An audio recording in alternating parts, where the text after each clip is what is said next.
Salam dəyərli dostlar, mən Müəllim Hazırlıq Mərkəzinin Azərbaycan dili ədəbiyyat müəllimi Elton Abuşov. Bu gün sizə ədəbiyyata aid olan çox maraqlı bir sualın izahını verəcəm. Yəni sizə sual deyirəm. Bu sual elə belə suallardan deyil. Bu sual yəni bir sənət əsəridir. Çox mükəmməl sualdır. Bizim Hüseyn Cavid üzlü testdən götürülmüş bir sualdır. Baxaq, cədvələ əsasən doğru cavabı müəyyən etmək lazımdır. İskəndərnamə əsəri Uruzun dustaq olduğu boy. Ay müəllim, bunların nə əlaqəsi var bir-birinə? Biri şifahi xalq ədəbiyyatı, biri yazılı ədəbiyyat. Oxşarlıq nə olacaq, fərq nə olacaqdır? Biz müqayisə cədvəlində elə bir sual qurmuşuq ki, siz yəni valeh olacaqsınız. Deməli, baş qəhrəman böyük qələbə qazanmaqla yanaşı abadlıq işləri də görür. Deməli, həm İskəndərnamə əsərində İskəndər, həm də Uruzun dustaq olduğu boyda Qazanxan böyük qələbə qazanır hər ikisi. Həmçinin abadlıq işləri də görür. Biz bilirik ki, İskəndər getdiyi ərazilərdə abadlıq işləri görür, yeni şəhərlər salır. Eyni ilə Uruzun dustaq olduğu boyda da sonda Qazanxan Ağca qala sürməliyə gəlir, orada abadlıq işləri görmüş olacaqdır. Ona görə bir hər ikisi üçün ortaq olduğu üçün gəlin qələmimi seçək. Aha.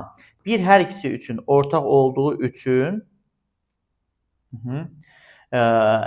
doğru cavab ola bilməz müqayisə cədvəlində. 2-yə baxırıq. İskəndər qazandığı qalibiyyətlərin Allahın inayəti olduğunu düşünür.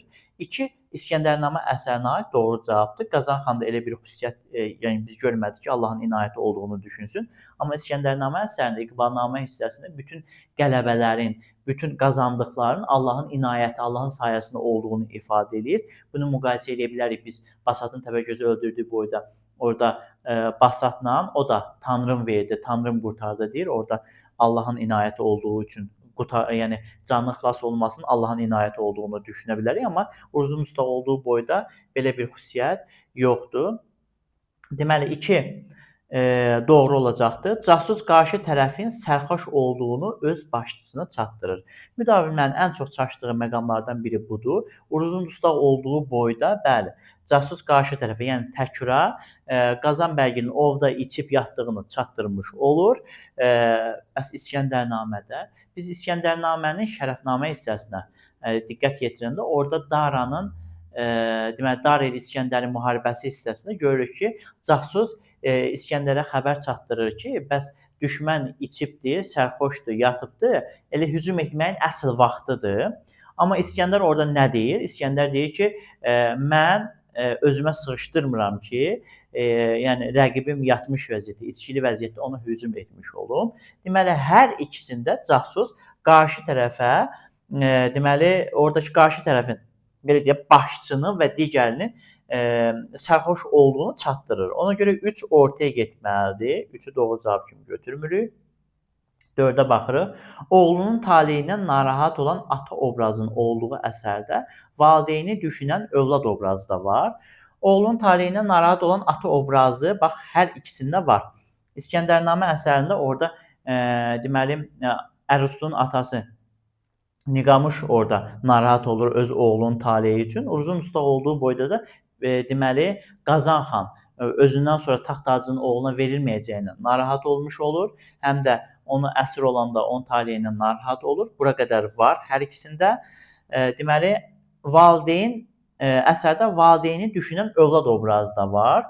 Yenə də bu İskəndərnamə əsərində də var. İskəndər orada ölərkən anası yadına düşür.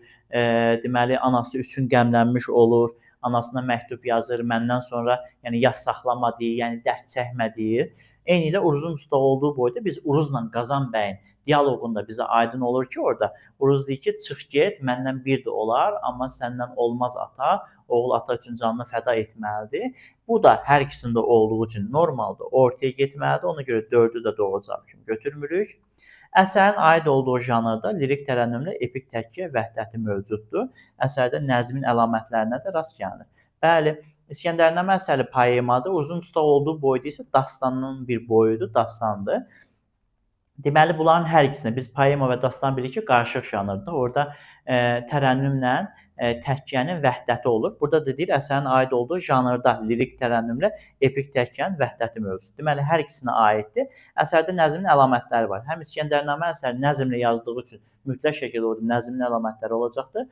Dastanlarda da bütün hallarda nəzmin əlamətləri olduğu üçün 5 ortaq cəhət olacaq. Deməli 2, 5 D variantı testimizin doğru cavabıdır.